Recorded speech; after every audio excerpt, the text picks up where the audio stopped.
forum. Live stream. My goodness. All right.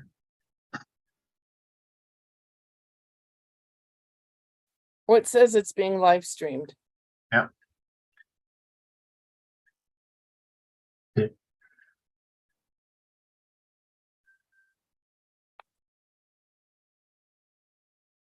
Forum. Live stream. My goodness. All right. Now we got it going. I'll just have to share this new link on the forum here.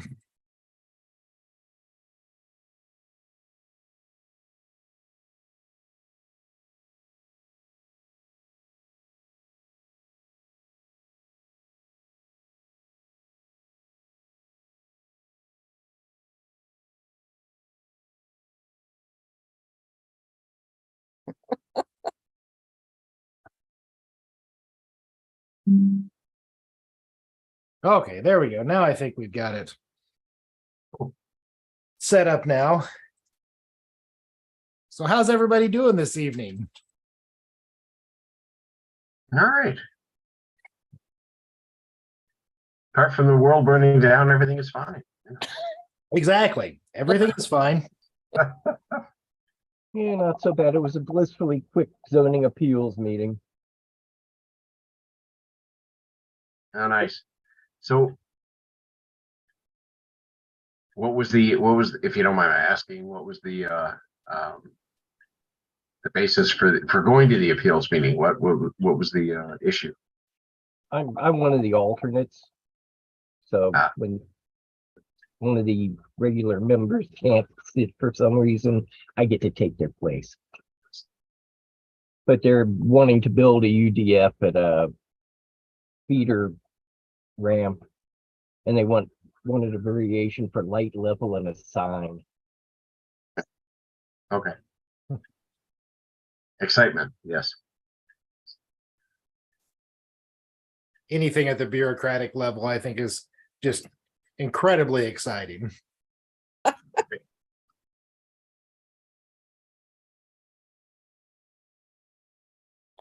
Do you have a YouTube link that you could share in the chat?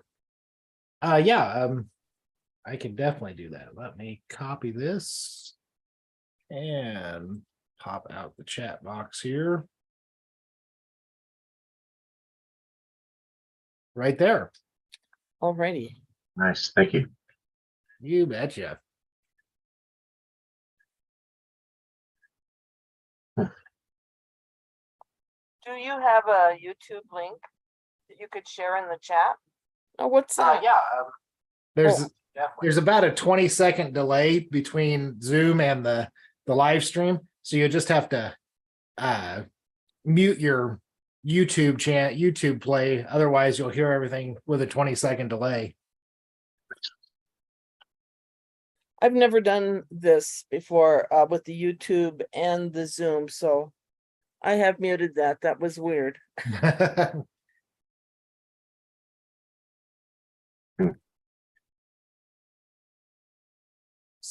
So where's everybody at, if you don't mind me asking? Well, I'm in Rochester, New York. Right, I can walk to Lake Ontario from here. Mhm. Wow. And you know, people hear New York and they think, "Oh my God, you're nuts." Yeah, probably, but not for the same reasons. There are a lot of prepper types around here. A lot of people who get it, but know what's going on. Mhm. We are not like a lot of folks in New York City who have no clue what's going on, and that's a good thing. But you know, still, whenever you travel to another state with a New York plate on, and oh my God, it can be interesting. But yeah, so been a prepper. Well, okay, so started noticing that things were going real south real quick in 2006, and did a lot of digging, did a lot of research, and a lot of learning, a lot of history reading, and found, yep, they really are. They're things are really going south, and we need to prep for this. We need to do what we can to mitigate the problems, and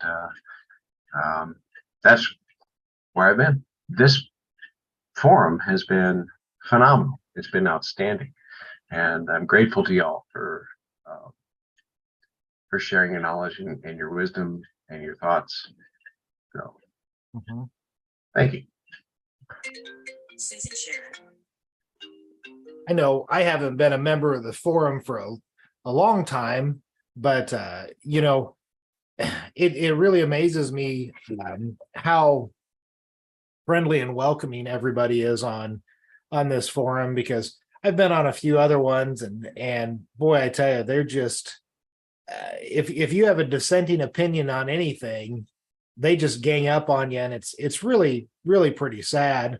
And then I was oh gosh, years and years and years ago, when Backwoods Home Magazine still had a forum. Dave's over there laughing. He remembers that, I'm guessing. Yeah. I know it. Yep. You know, there were a lot of good people there, but it, you know, just started kind of petering off towards the end, and with, you know, Facebook and everything like that. And you know, so that forum kind of died. And then I don't know if you guys follow the Prepared Homestead on YouTube or not. Yep. Travis started the TPH network, and I thought, oh, this will be really cool. But I hopped on there, and I'm like, this is just like Facebook. And there's a reason I got off of Facebook, is I didn't want to see just memes and videos and stuff linked constantly. And so I kind of stayed away from that. And then I think I was on the Homesteading Today forum for a little while, but kind of the same thing. The people there were just, they're just kind of nasty to each other. It was kind of sad. Found this forum, and gosh, I tell you, you know, everybody's just really welcoming and really friendly. And you know, if there's something they see, it's like, hey, this is what's going on, and that's what's going on, instead of, well, you dummy, what did you do that for? You know? Yeah. And I try to live by the maxim: assume positive intent. Don't assume someone is being a dick just because they want to be a dick. Exactly. Maybe they said something that's like a little out of line, but yeah, give them a minute. Maybe they'll come around. And but yeah, like you said, for the most part on this forum, people are willing to share information and willing to help and willing to listen. That's huge. Willing to listen. So yeah, that's been a blessing, I think. So. Oh, absolutely. Yeah. Yep. What was the forum you were on before, Trevor? The Homesteading Today one.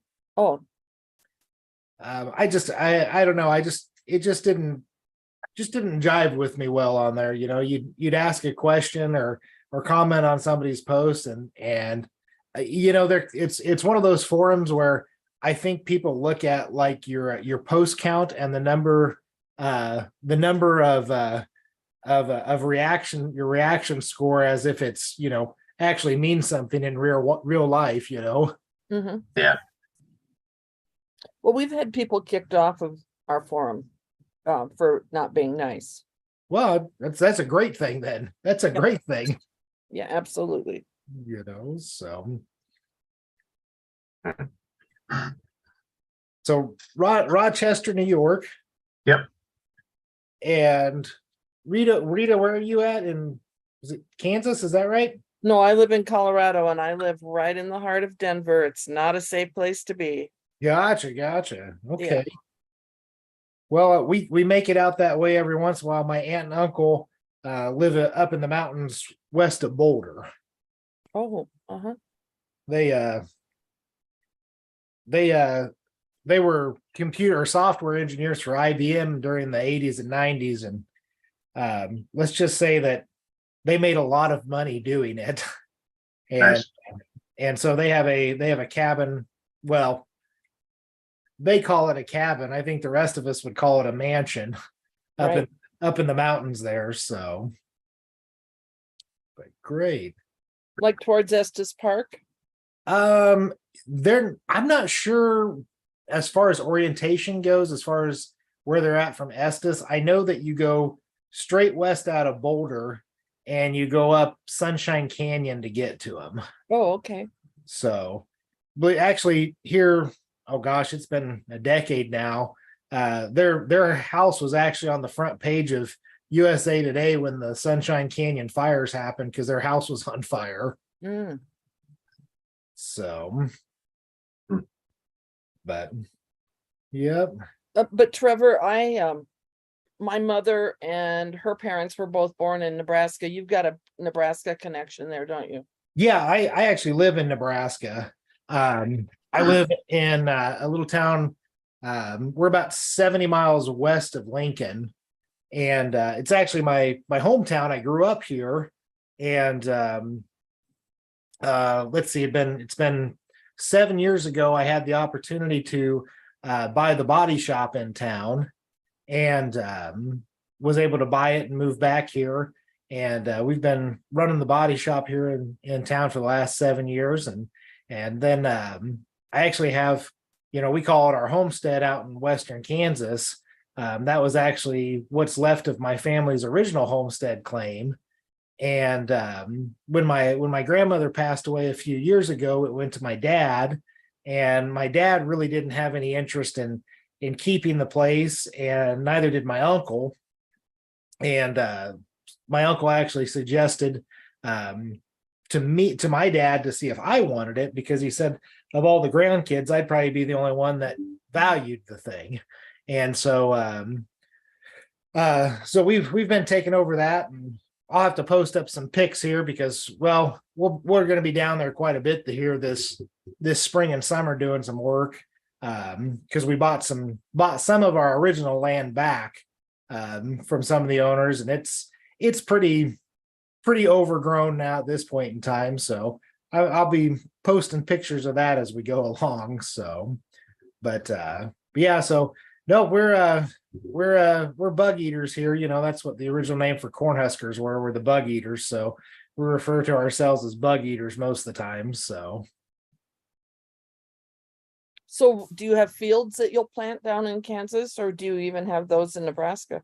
no, we don't have for as far as what we've got for land down there in Kansas, we've got about 8 acres at this point in time. There's like a 4-acre pasture, but it's not fenced or anything like that. And actually, the town, it's right on the edge of a little town. And back in the 1920s, my great grandmother allowed the town to build a swimming pool on part of it for the town. So now there's an old abandoned swimming pool in our pasture. So I've got to take that out because it doesn't hold water anymore. And then the rest is kind of taken up with black locust trees and little outbuildings and stuff like that. So and then here we actually live in town. Here we live. I live just a few blocks away from our shop, but we've got we put a garden on the side of our shop and grow everything there, and try and do as much micro homesteading as we can here until we're able to get everything up and running down there for full-time homesteading. That would be my dream right there. Well, there's plenty of room out there, and it's really cheap. I'll tell you that. So. And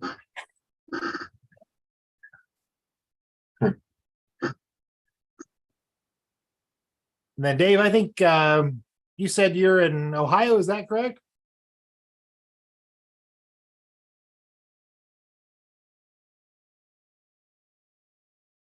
Maybe he's hopped off. Or he's on mute and doesn't know. Well, he's got his original photo.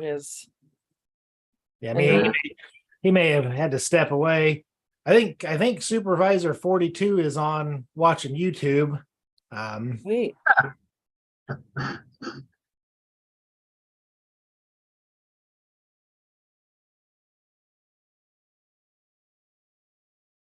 Seeing if he'll respond in the chat box on YouTube or not.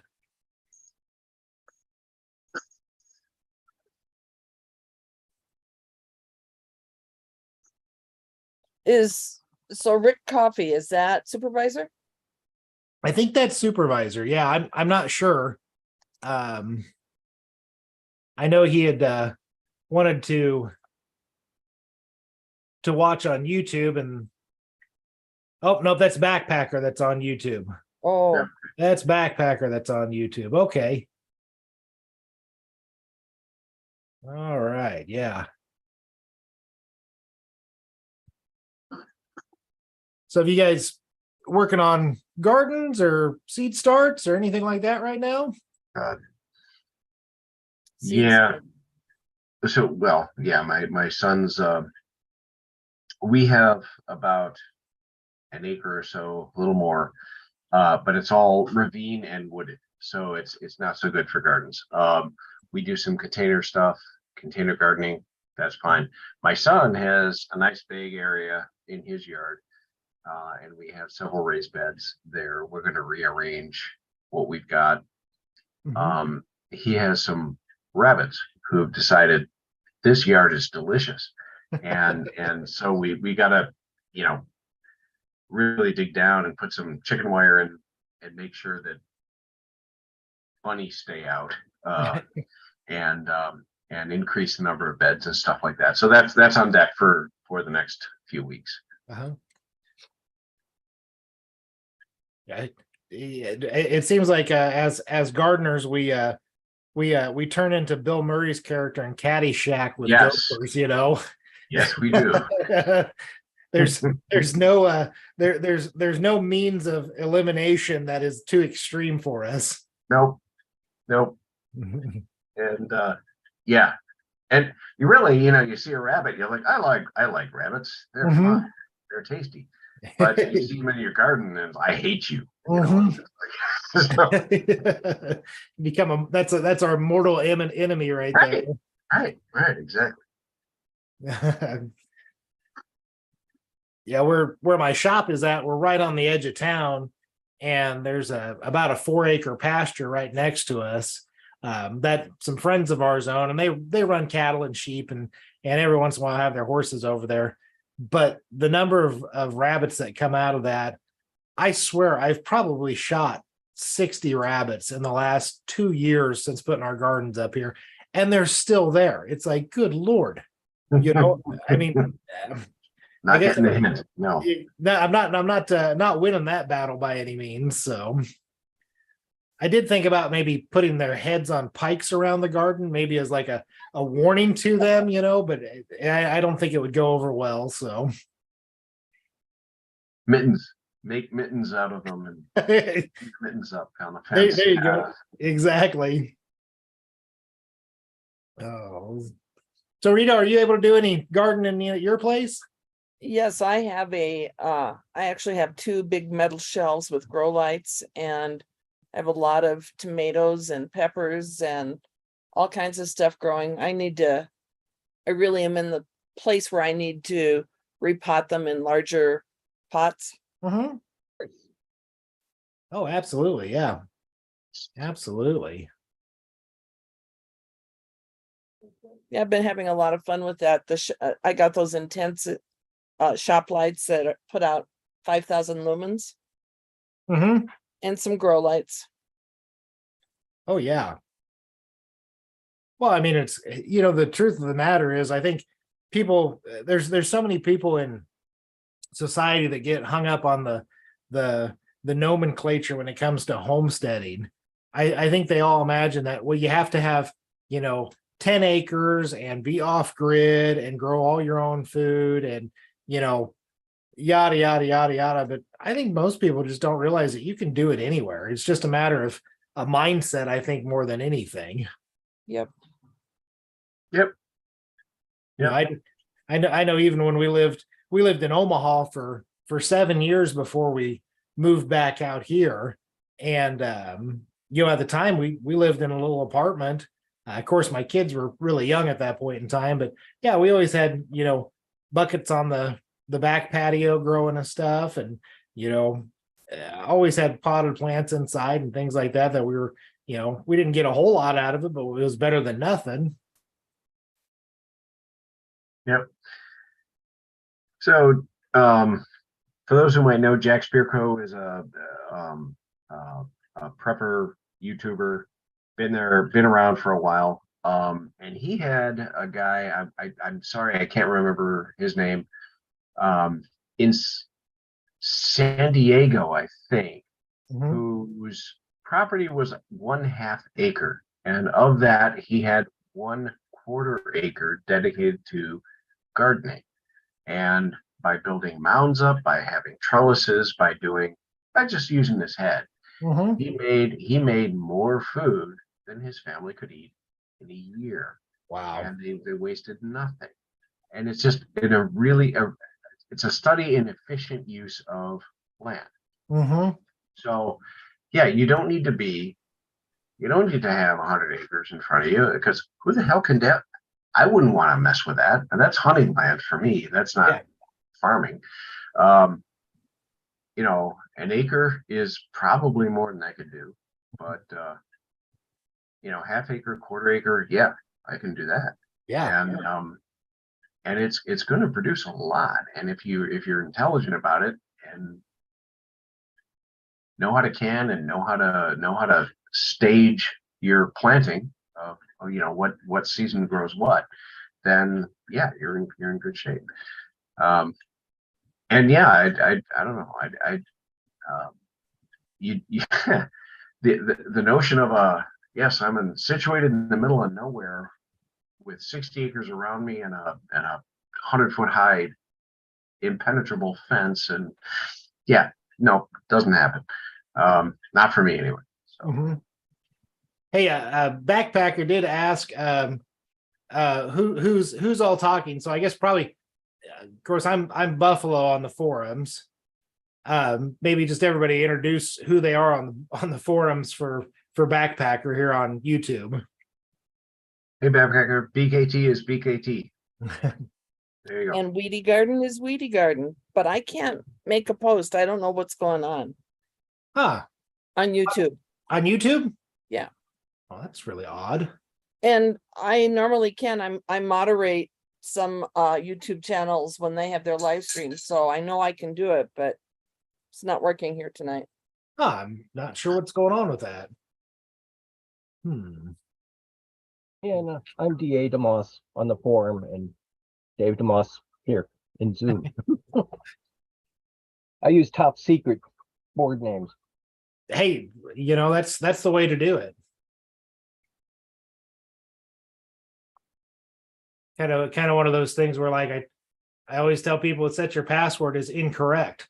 So that way, when you type it in and it says your password is incorrect, you go, oh, okay, well, of course. Thank you. Yes. Remember now. I'm not sure why it's not letting you comment on here.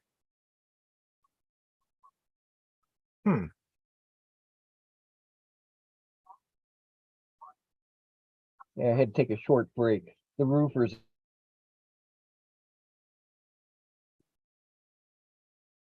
The roofers, is that what you said, Dave?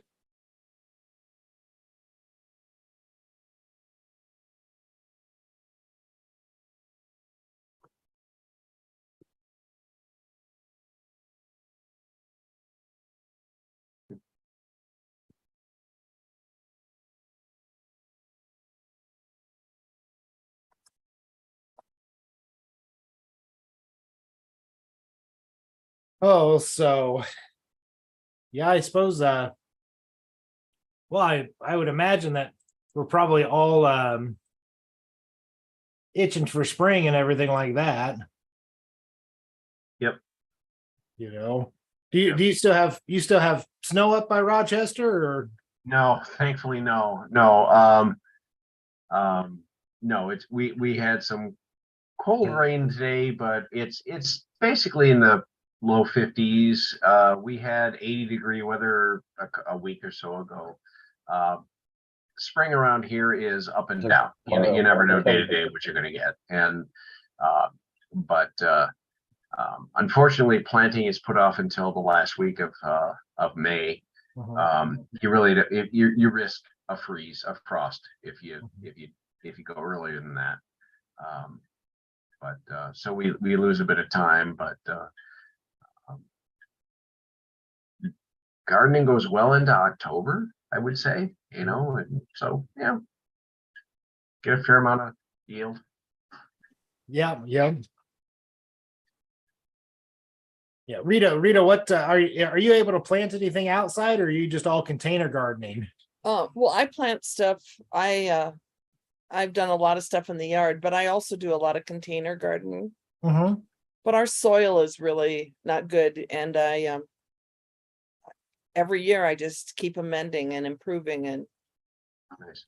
work on the raised beds.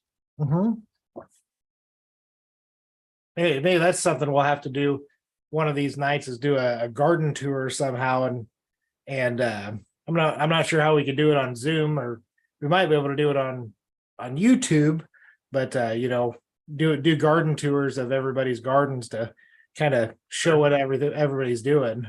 I'm not sure how we would do that, but I think it would be something neat. Yeah. Dave, what about you? When are you able to start getting stuff into the ground? So I had to get the cars out of the drive. As soon as you can get the cars out of the driveway, huh?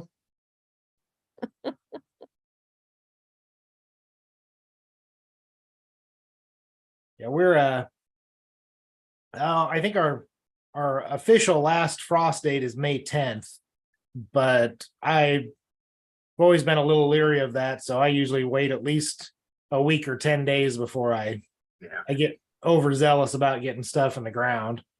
Yep. Of course, last year was just a heartbreaking year for us. We had just such a good garden going, and it was actually our first year where we actually had some good garlic coming up. I think we planted like 9 different varieties of garlic, and the first week in June we got hit with a hailstorm, and then the second week in June we got hit with 3 more hailstorms. And it destroyed our garden. And, oh my gosh. The worst part about it is we had, after that first hailstorm, it happened on like a Monday night. I said, it's okay. We'll give the plants a few days and see if they come back. Unfortunately, some of them were just like, we had pepper plants that were just little green sticks sticking out of the ground after that. It's like, it's okay. Yeah. We've got extra pepper plants. Let's go ahead and we'll just plant again. So we planted again. And then the very next week it got nailed again. It's like, you gotta be kidding me. So unfortunately our garden this last, for 22 was not all that productive of a garden. We salvaged as much as we could, but boy, we didn't get nearly as much as we would have got. So here's keeping my fingers crossed that we don't have hail this year. Really? Jeez. Wow. We get that often early June, and the hail will be so bad the ground is just green from all the plants that have been pulverized. And Mother's Day is the recommended day to plant after here, but I always wait till more like Memorial Day. More reliable. Oh, absolutely. You hate to put all that work into it and then have Mother Nature just go, nope, that's not happening. Right. Well, and with all my seedlings that I've got going, I could just see them all be destroyed, and then what? I saw a post on YouTube or on Reddit today. I think it may have been at a Home Depot, but like a beefeater tomato plant, I think it was $8.58 for one plant. Yep. I was like, oh my goodness. That's nuts. That's crazy. So who was it that had a post about, or a thread about seedlings, starting seedlings, Hmm. and what a good little side thing that was. I agree. Yeah, was that Caribou who had that up? Could have been.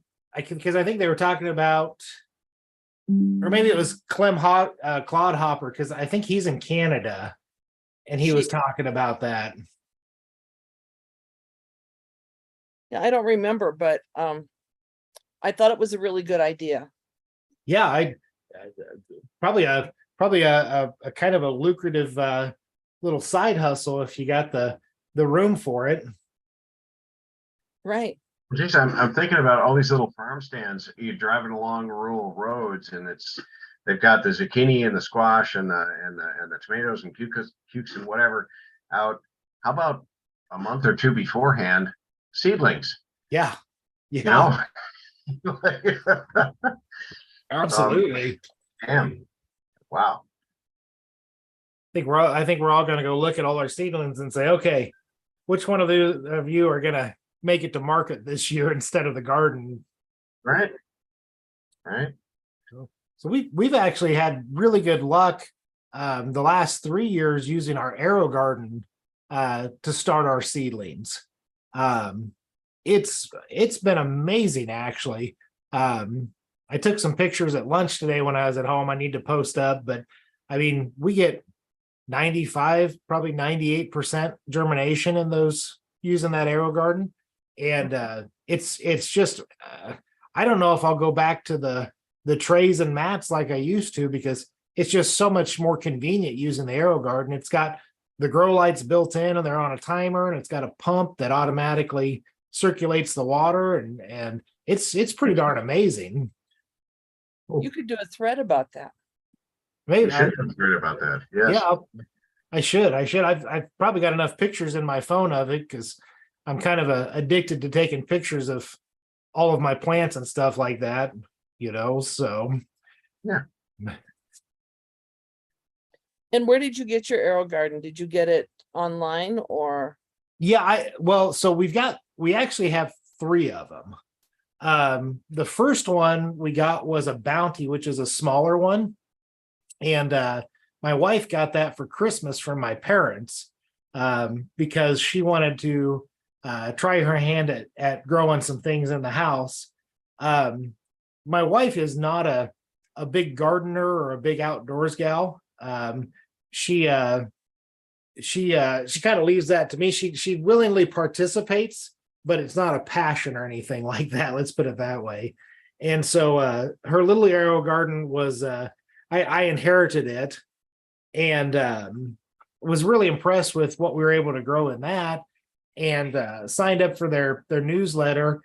And they had a Farm 24 XL that they had on sale. The thing was normally like, I think it was $800 or $900. It was on sale for like $350.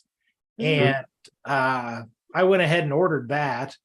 And we used it so much, we bought a regular farm and stacked it on top of them. So now we've got basically there's four big trays at home, and then one small one up here at the shop.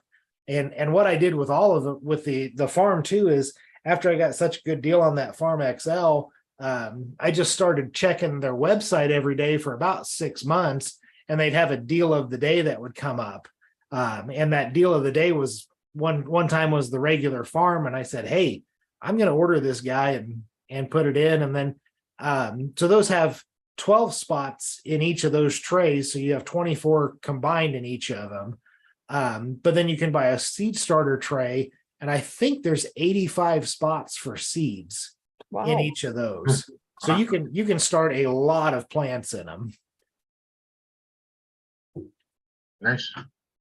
But yeah, well, and then the nice thing is come fall, I'll, of course we're not starting any seeds at that point in time. Come September, late September, early October, I'll start planting lettuces in them, and then we'll have lettuces and tomatoes, and then we'll have lettuce and tomatoes all winter long. And not having to go to the store and buy the stuff, because it seems like if you buy the lettuce mix from the store, you get it home, open the bag, and 4 hours later, it's no good. Yep. So, Yeah. but So Yeah. geographically, where are you, Trevor? If you don't mind me asking? it's kind of central Nebraska is where we're Oh, at. yeah. Okay. Yeah. So we're we're in that part of Nebraska that everybody forgets about. You know, they know where Omaha, they know where Lincoln is, and then much like New York, we're lumped in with, you're lumped in with New Yorkers, we're lumped in with Omaha and Lincoln people, you know. So All is forgiven. I get it. Yep, that's Mhm. cool. That's fine. Nice. But there are a lot of Bohemians around you, right, Trevor? we live in the heart of the Mennonite country. Oh, It's a real heavy Mennonite communities around here. So which is it's really kind of neat because, you know, they definitely practice a higher level of self-sufficiency than most normal people do, That's for sure. Yep. you know. So that, and then you go down towards our place in Kansas, and there's actually a pretty decent Amish presence there. Actually, there's a couple of Amish communities within about 15 or 20 miles of where we're at. So you see the signs on the road warning you of wagons ahead. So I'm Yep. just going to name some of the communities in Nebraska where I have had family: Wilbur, Spencer, Butler County, Sanders County. I have cousins that live in Columbus. mhm. So Columbus is about 45 miles north of us. Wilbur and then Saunders County, those are over by Omaha. Mhm. Yeah, we're in Hamilton County is where we're at. Boy, I tell you, our claim to fame here in Aurora is the man who invented the strobe flash for photography. Harold Edgerton is from Aurora. That's our claim to fame. So, That's big you now. know, the famous picture of the apple being hit with the bullet, that was taken by Harold Edgerton. So that's our big claim to fame here. Cool. But Do you have a lot of moisture there? you know, we're definitely in the more humid, what do they call that, mid-continent humid, I think, Mhm. in this area. You know, it's big corn country here. Corn and soybeans are the king here. And you know, I can't tell you what a normal year of precipitation is supposed to be. But you know, I mean, I've got cameras here in my office that I can look out on around the shop, and the grass is definitely green. The trees are budding out here by all means. Now you go out to our place in western Kansas, and that's more of that kind of sandhills arid type environment out there. So it's going to be kind of a learning curve for us when we finally are able to move down there, because it's going to be a lot different of a growing environment. Well, the soil's different, the humidity. Mm-hmm. I one time spent the night in David City, Nebraska, and when I got up in the morning and drove east, there were these cornfields, and you could just see the steam coming off of those fields. Oh yes, absolutely. Yeah. It's torture. It's torture here about the first week of August, because it gets hot, of course. And then looks like Backpacker's hopping off of YouTube. He just said he's got to run, folks. He'll talk to us later. So we'll see you, Backpacker. But that corn just starts as the ears are growing on it, it just starts exhaling all this moisture, and the humidity here it gets almost unbearable. It's interesting because you would think, looking at where we've lived in this country, that we were in the military or something like that, but I wasn't. but we lived in Southwest Florida in the Fort Myers area. And then we lived in Western Kentucky. My wife's from Kansas City. I met her when I was working there. And of all the places, even South Florida and down in Kentucky, I thought the humidity was bad down there. And then we came back and, for the couple 3 weeks when the corn is actually really growing, the cobs, it just gets so ridiculously humid. We'll have days where, during the day it's 85-90% humidity, not a cloud in the sky, it's just from the corn, and it's 100 degrees. And then you go to night and it only gets, the temperature drops to 70 degrees, but the real feel still feels like it's, high 80s because the humidity's that hot. So, but yeah, it was it's crazy with the humidity here. And it's amazing. You just go, it's about a 3.5 hour drive from our place here to our place in Kansas. And it's hot out there, but it's not nearly as humid. It's just, just that little bit of would it be longitudinal? Well, it's a little bit of longitudinal and a little bit of lateral change too. And the environment's completely different. So, but yeah, no, I guess, it gets pretty moist here, pretty humid, and obviously it's good for growing corn and soybeans. Otherwise, they wouldn't have been doing it for the last 100 years here. So Nice. So eastern Nebraska and Kansas and western seem to be similar to how South Dakota is. That East River, South Dakota is much more productive for crops like that. Better humidity, soil's better, and then the western is more clay, grassland, that kind of thing. We have really clay soil here. Of course, we're down in the Platte River bottom is where we live. Basically the Transcontinental Railroad passed just north of us here, and which means that, and the Oregon Trail passed just south of town as it came through here up from Independence, Missouri. It's really the soil is really clay here. You go farther west and it's a lot more sand. I think they call it alluvial sand out there. Mm-hmm. Whereas here it's really clay, and I think that's why. I honestly think that's why corn and soybeans grow so well here, is because that clay is able to hold the water higher to the surface, because the corn's root system is so shallow. I mean, the root system of corn only goes down 4 or 5 inches into the ground and then spreads out. And so being able to keep that water up at the surface, it definitely makes it where corn is a highly productive crop here.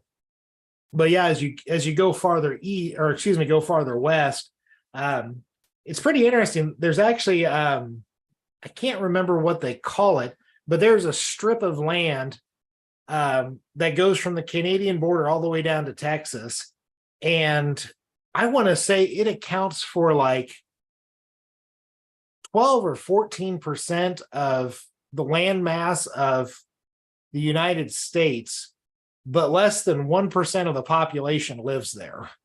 And it's just that strip, because it's just, as far as the traditional agriculture goes, it just doesn't happen there because of the environment. But I have to find that article and see if I can remember where I read that at, because I was really shocked by it, actually. Yeah. So, but yeah, no, I mean, the sad thing here is, I'm 42, and so I can remember, my family's been involved with agriculture. My dad is actually a diesel mechanic by trade, but he's worked for John Deere his entire career. I actually was born in Hays, Kansas, and my folks live down there. My dad was a technician at the John Deere dealership there, and And then we moved up here when the dealership down there wasn't doing so well. But it amazes me being around the agricultural industry and working in it growing up. It used to be, farmers were pretty, they were very protective of their land. They took good care of it. They were definitely conservationists. They would plant, at least a 3-season rotation. Some of them even did 4 to a point, but you'd always see, a fallow field next to a field of soybeans. And then, the next year, they might have like, milo or alfalfa where that fallow field was. And then the soybeans would come after that. And then the corn would come after that. So that way, each successive crop was, helping the next one. Now they just dump, I have no idea how many metric tons of anhydrous ammonia fertilizer is dumped on the ground here every year. And it's really kind of scary because, you think back to the 1920s and 30s when the Dust Bowl happened. And the whole reason the Dust Bowl happened is farmers were not taking care of the land. And they stripped all the nutrients out of that topsoil. And then we had a drought, and then the wind came and it just picked up the topsoil and blew it all the way to Rochester, New York. And we're good. Yeah. You guys are great now. Yeah. Yeah. The thing that scares me is I think the farmers are kind of doing the same thing at this point in time. They deplete the nutrients out of that soil every year. They're incentivized to do that. Because of who's paying for the crops, right? And when you, particularly government subsidies, right? When you're don't grow food, grow fuel. Yeah. And no, that's garbage. But yeah, that's the way it is. And they will absolutely wring out everything they can from the soil they have, rather than let it sit and let it recover. And they don't do that.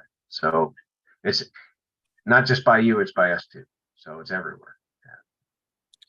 Yeah, it's just so sad that that's the mentality that it's come down to. Of course, I can tell you at the same point in time, those big green and red machines that they have out in the fields doing that stuff. I mean, when you look at a combine, you're not going to buy a combine for less than, boy, $1 million. Yeah, I was going to say probably $1 million is really what the investment is, which is terrifying to think about buying a piece of equipment for $1 million and using it 2 weeks a year. Yep. Right.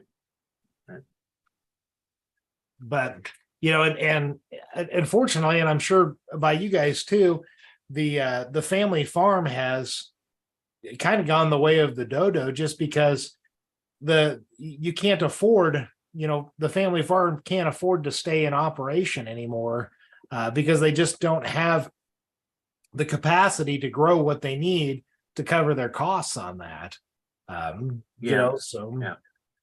But I don't know. It's and the incentive to sell to other to buyers, people looking for land, is really huge. So that's another thing. But yeah, absolutely. Oh yeah, exactly. So yeah, it's just well, I mean, this afternoon I went and picked up a post hole digger for my tractor at an auction of a guy who, he'd farmed his whole life down south of here, and then he retired, and his kids didn't have any interest in doing it because they saw the economics of the family farm going down, so they just sold everything at auction so that way he could retire. I mean, I'm not terribly upset about it. I bought a really nice post hole digger for my tractor for $59. So I came out ahead on it, but unfortunately the family farm is going away. Yeah. When I look for land, which I do, Mhm. I see posts that say local farmers looking for land. Mhm.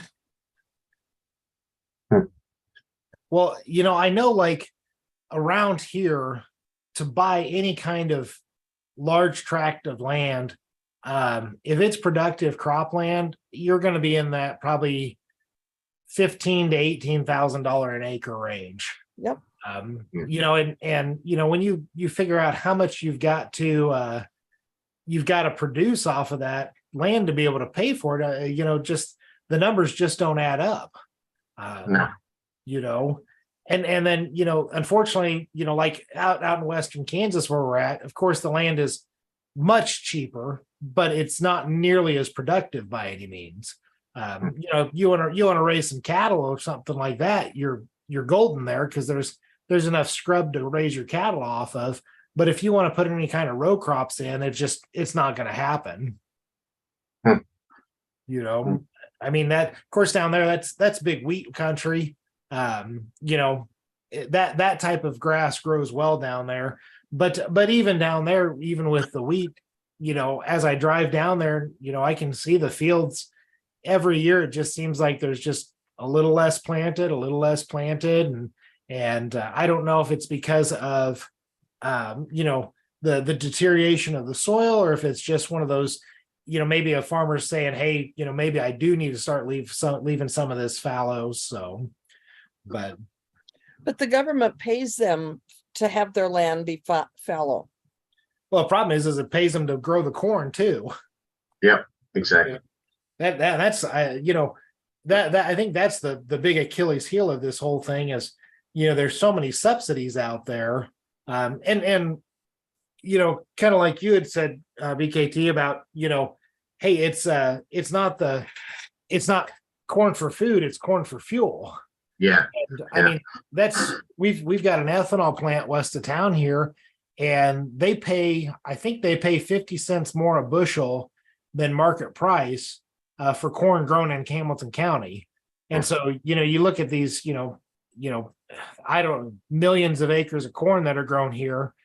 You know, very little of it actually goes to producing any kind of food. It goes to being, you know, more or less turned into moonshine west of town. Yeah. You know, but you know, it's kind of, you know, not to go off on a tangent, but it's kind of like the wind turbines that they're putting up everywhere. You actually look at the actual dollars and cents behind the wind turbines. If there weren't government subsidies in place to build those things, to put them up, nobody would do them because they're never a net profit off them. They're never a net gain when you figure in what it costs to build them, what it costs to put the infrastructure in to put them up. And unfortunately, they're kind of deceiving the American public because, hey, look, we can put these wind turbines up and it's clean energy. But they're not showing the dirty side of it, of building the things. Yeah. Right. And maintaining them, right? Yeah. So Well, know? you certainly must have a lot of wind around you then. Well, we always say that Wyoming blows and Iowa sucks. So nice. yeah, no, we've got there's always something moving here. I mean, you know, we've got quite a bit of wind coming around. And so, you know, they're putting up wind turbines around here. And, you know, I mean, personally, I could care less if somebody wants to put wind turbines up on their place. The thing that kind of chaps me is like, you know, my you know, if it weren't for the subsidies, it wouldn't be cost effective to do it.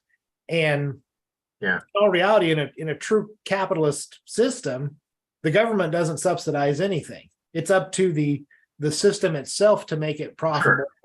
And unfortunately, we've been deceived because, you know, same thing with the solar panels. For the longest time, solar panels were terribly overpriced. And the only reason that anybody put them up was because there was the huge rebates from the government for it. And it's just like, you know, well, hang on just a second here. If we're going to actually encourage people to do this, then we need to get rid of the subsidies side of things and show them that, you know, this costs X, but it produces Y, so you're ahead at the end of the game. Right. And that doesn't happen. Yeah. We have a company here, I don't know, maybe 20 miles out, that makes wind turbines. And they have a couple, 2 or 3 going, big ones, gigantic ones, 100-foot tall, going all the time. And that's their billboard. They advertise that way. It's like, hey, look at us. We're powering ourselves. Yeah. Because you can. Exactly. The rest of us are screwed. But yeah, that's good. And the funny thing is, around Lake Ontario, where I am, we have a constant breeze from Canada. By breeze, I mean freaking gale force coming down pretty much all the time. We could be if windmills cost nothing, we'd be energy. We'd have free energy for everybody. I mean, it's constant, and yet there are zero wind turbines up in this area, and it's amazing. There's a couple of that I mentioned for this one company, but that's it. Yeah. People might have their own on their property and on farms and stuff, but that's nothing. They're tiny. They're small. So, Yeah. it's not cost effective. Is my point. And that's the sad thing is, same thing. It applies to agriculture. It applies to, anything that the government is subsidizing. Is it destroys the true capitalist system behind it. Yeah. So. Yep. But, 100%. but I guess unfortunately for all us little guys, we just have to figure out how to navigate our way around that to do what's best for ourselves and our own, and it's just sad that there's so much, I don't call it misinformation or disinformation, but it's more like just willful ignorance of how that stuff works. I mean, I've always looked at even the agricultural system here, and you hear a lot of farmers complain about the price of beans or the price of corn or something like that, but you never hear them complain about the subsidies they get from the government to make up for that. And it's like, I was talking to my dad one afternoon. I said, if corn and beans are such a losing hand of cards, why don't they grow something else that's more profitable? And basically my dad told me, and I think I was 14 or 15 years old. He said, well, what they lose growing, the government makes up for with subsidies for growing it. And it's like, well, that's just asinine is what that is. Yes. True. Yep. So, but well, when we talk about food shortages and what's coming, I always wonder about this whole business of farmers being subsidized not to grow.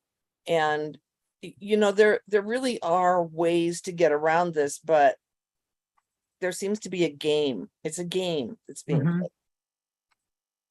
Oh, absolutely. Yeah, I agree with you completely. Well, the funny thing is, I see as many farmers in the grocery store as town people in the grocery store each week. And it's because the farmers don't grow their own food either. I guess I'm a firm believer that Benjamin Franklin said it best when God helps those who help themselves. I think we're definitely on a downhill slope as far as, where society is going. And unfortunately, there's so very few people that have opened their eyes to all of that. And when, they even in the quote unquote prepping community, I think there's so many preppers out there that prep as a hobby, not as a reality. And yeah, they may have the best, titanium cookware set for their bug out bag. And they may have, all of these books on stuff, but they've never opened and read it. They've never, they've never taken that cook set out and tried to find out if it actually works and how much it sucks trying to drink coffee out of a titanium mug. No, 100%. And I don't know. I posted today how I've observed in the city of Rochester, chicken coops all over the friggin' place. And I'm like, I've been here, I don't know, 50 years. I've never seen that before. That's great. That's fantastic. People are getting the clue. And gardens, like I said, my son has ton of raised beds. He's actually in the city, he just happens to have a really big lot. So we filled that up with gardens. And others are doing the same thing. So some people are catching on. It's a shame that farmers, I get it, their margins are thin. They go to where the money is. Mhm. On the one hand, I can't blame them. On the other hand, you're not doing yourself any favors. But yeah, it's interesting. It's really interesting, and it'll be really interesting to see how things shake out. It doesn't. We talk about the de-dollarization, right? The breaking from the petrodollar. Mhm. It's not about how much things will cost. It's about whether or not things are even available. Mhm. If the guys who produce this stuff, the things we depend on, coffee, whatever, booze, food, can't produce it because they have nothing to pay their workers with. Mhm. What are you Oh, going to buy it with? Nothing. There's nothing to buy, and how does that shake out? And that's concerning. And what does it mean for those of us living amongst a whole bunch of other people who are blindsided by all of this, right? Like, where did this come from? What happened? What broke? Yeah, well, it was broken 20 years before you were born, but you didn't know that. So, Oh, absolutely. Yeah, good times. Have you read any of the books that James Wesley Rawls wrote? Oh God, yes. All of them. He rocks. Yes. Yeah. I don't remember if it was in which one it was in, but I don't remember if it was Patriots or because I believe it was the first one. Yes. I can't remember, but he was talking about like the gasoline plant in Texas that was paying his workers in gasoline, or the grain mill, I think I don't remember where it was, that was paying its workers in that. I kind of wonder, like you said, with us decoupling as the petrodollar, and unfortunately, I think ultimately as the digital dollar starts to take place, how many people will discover bartering again? And at first I think we're all going to really stink at it because we've not had a whole lot of experience doing it, but I think we're going to get really good at bartering and figuring out how to kind of work in the gray market area. Yeah, no, I think you're right. That's history shows that's what happens, right? So yeah, and the booze, tobacco, condoms, tampons, fish hooks, things you wouldn't think are barter items are actually the things that are in demand.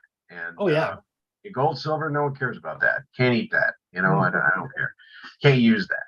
So yeah, they're consumables. They tend to be consumables. So yeah. Oh, absolutely. Yeah.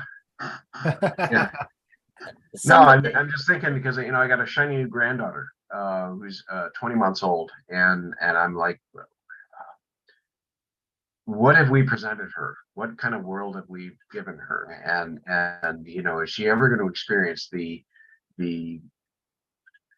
freedom and happiness and carefree upbringing that I got, or that you guys got? And I fear that maybe not, and that's horrifying. We've torpedoed ourselves for no good reason. Well, okay, there's a really good reason. Our monetary system stinks on ice, and we've known that for a while, and we know that the whether it's COVID or any war or whatever is basically a prelude to and our economy collapsed. Sorry. Yeah, okay, that was going to happen anyway, regardless, but it's just so frustrating, so saddening to see kids today who won't necessarily see the bountiful things that we saw. So yeah, absolutely, yeah. You stop and think about it, and things that we've taken for granted through our lives, especially even if you just start looking at other parts of the world, where, you know, walking into the house and flipping the light switch, and Yeah. there's being electricity for the lights to come on, or Exactly. going to the refrigerator and open the refrigerator and having something cold inside to drink, you know. Yep. Yep. You know, I mean, there's a real possibility that a lot of that stuff will kind of go away, you know, and unfortunately, you know, it's amazing. There's a book called World War Z. I don't know if you've read it. It's supposed to be, I mean, I don't know what Max Brooks set out when he wrote this, which I found out just recently. That's actually Mel Brooks and Anne Bancroft's son. I didn't know that. Okay. Oh, But amazingly enough, I was reading, you know, the first time I read this book, I just read it on a whim. I'm like, well, that looks like a fun book to read. And there's a part where they're talking in World War Z about how the population has retreated to west of the Rocky Mountains, basically into California. And the Alan Alda was the voice actor in the audiobook for it, but he was talking about how as our society had progressed, these people that were involved in like the entertainment industry, they basically lost all of their other skill sets because their skill was negotiating contracts and things like that to make them money. And so they hired a plumber to fix their toilet so they could continue making money. And how it was such a shock to these, you know, creative artists and things like that to have to learn how to do actual work, because their entire lives, their whole job had been sitting behind a desk and doing this and doing that, not actually doing it. And the people that actually thrived were, and a lot of times, that first generation immigrants that had come to America. And so, you know, they kept their washing machine running for as long as they could. They grew a garden in their backyard, you know, they did things like that. And it was kind of shocking to, you know, actually read it. And I'm like, that is an extremely insightful little chapter in that book, because it's the truth, you know. I mean, even to the point, I tell you, you know, being in the collision industry, fixing cars, the number of people that don't know how to change a light bulb in their car, or, you know, talking with my vendors that are the, you know, the dealers here in town, the number of people that don't know how to change the oil on their car or change a flat tire on their car and things like that. It's like, you know, you kind of stop and think about that. There's a ton of people that are just not versed in those basic skills. You know, that, you know, a generation ago or 2 generations ago was commonplace. I mean, you know, yeah, 100%.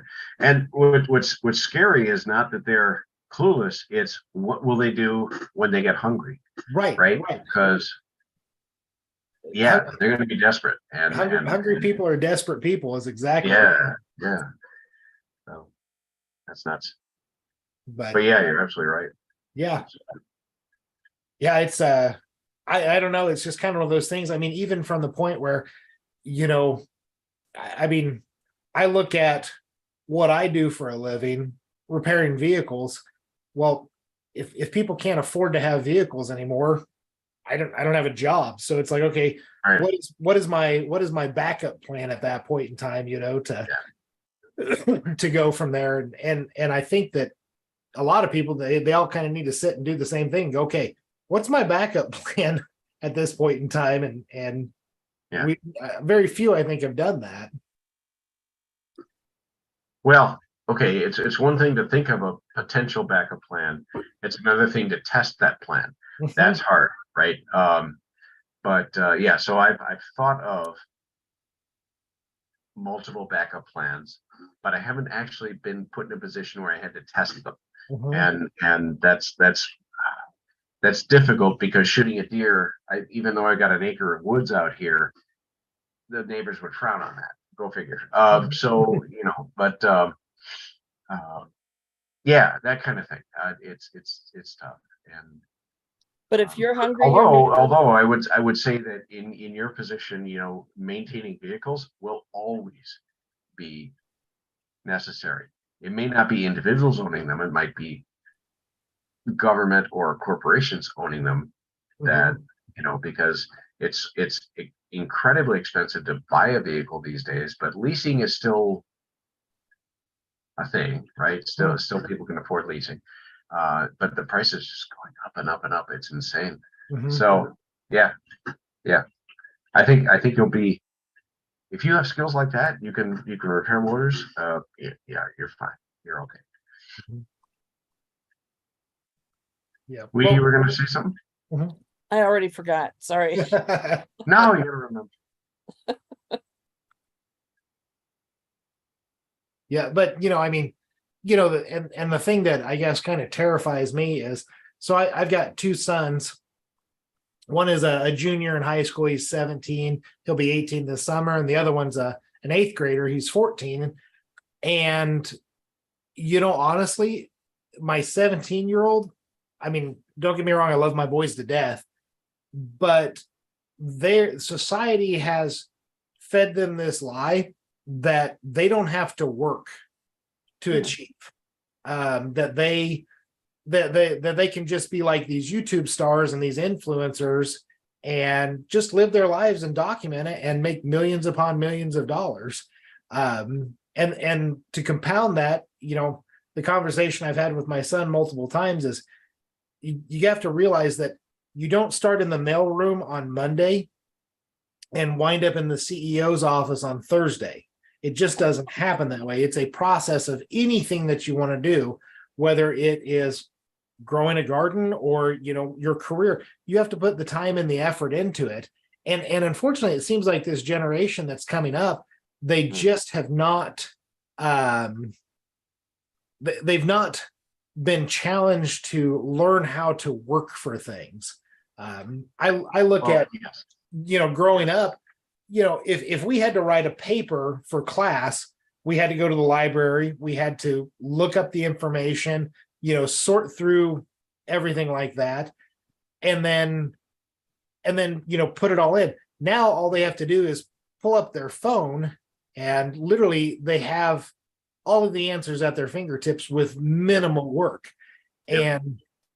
And I really wonder, if it came down to it where, like, let's say like something happens like in China where they can control the flow of information, they can shut off the internet.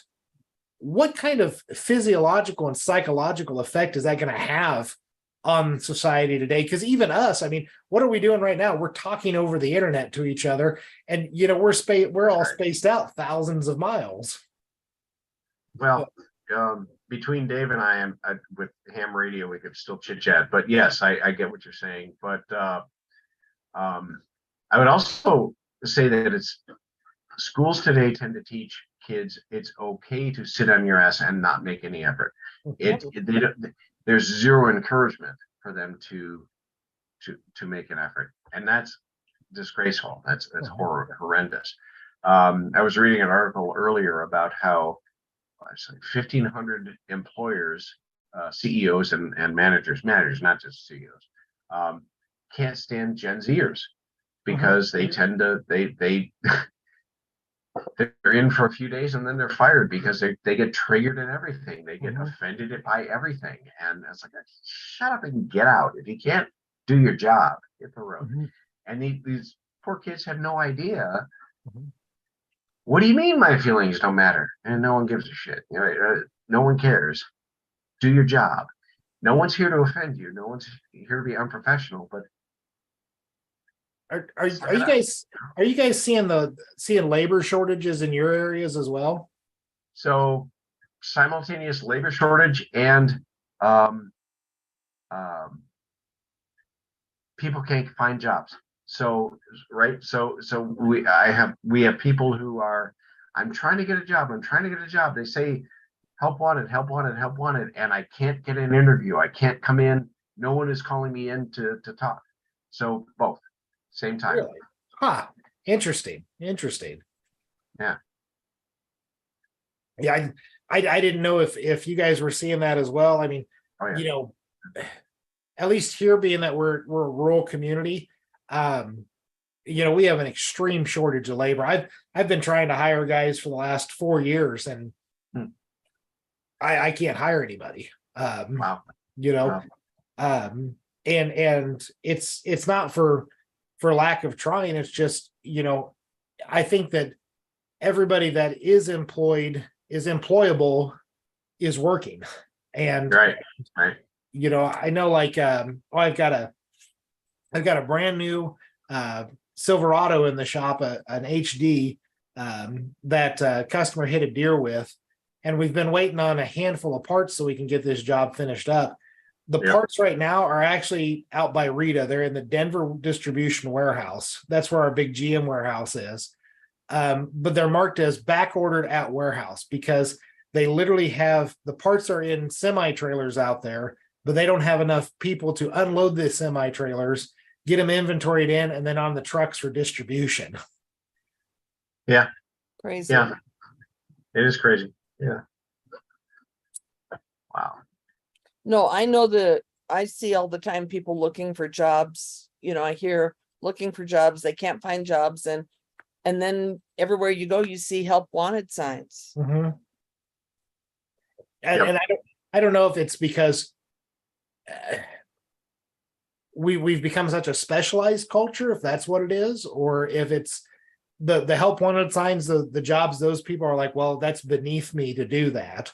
Right. I don't know. Well, I know folks, younger folks who are looking for anything that will bring $1 into my wallet is a win for them. I also know that there are some companies out there who post help wanted, but don't hire anybody because by posting help wanted, they actually get subsidies. They get some funding from the government. Really? Yeah. And we're underemployed and we can't do anything and we got to keep going and otherwise no. And it's a scam any way you look at it. If we actually devolved into capitalism, as Trevor mentioned earlier, we might actually win. Mm-hmm. Yeah. Well, I think that what was it? Winston Churchill said that of all forms of government, capitalism was the worst, except for all of the others, or something like that. Yes. Exactly. Capitalism is the worst form of a government, except for all the others. Yeah. But yeah, so well, we've been on for a little over an hour, guys. Do you want to keep talking, or do you want to wrap it up tonight and save some things for next week? Or yeah, let's save some stuff. I got to run shortly, so thank you for putting this together. It was great. Yeah. Like to get some more people on next time. Yeah, maybe if we keep it rolling and kind of make it a regular thing and do it. Do you think once a week is too much or not enough, or somewhere I'd in say between? let's try it again next week and encourage people to come on. If we get a critical mass of crazy people on, it's going to be a win. So that'll be fun. If it doesn't pick up, it doesn't pick up. We'll do it every month or every 2 weeks, whatever. So yeah. Well, I'd always open for suggestions as to how to make it better. I mean, the biggest thing is just being able to connect with each other. So because I don't know about you guys, but sometimes it feels like you're kind of in a boat all by yourself in your local community with your thoughts and things like that. And it's good to be able to connect with like-minded people. So yes, and it's also nice to know, hey, this guy lives 1,000 miles away from me and he thinks like me. That's very reassuring. Absolutely. I have a thought. Yeah. What if we have a topic of the week? Oh, that's a fantastic idea. Yeah, that's a good idea. Yeah, that's a fantastic idea. Well, I guess maybe on the forum we'll maybe throw up half a dozen topics and do a vote type deal. You think? Or? Sure. Perfect. And even ask people for suggestions of things they want to discuss. Oh yeah.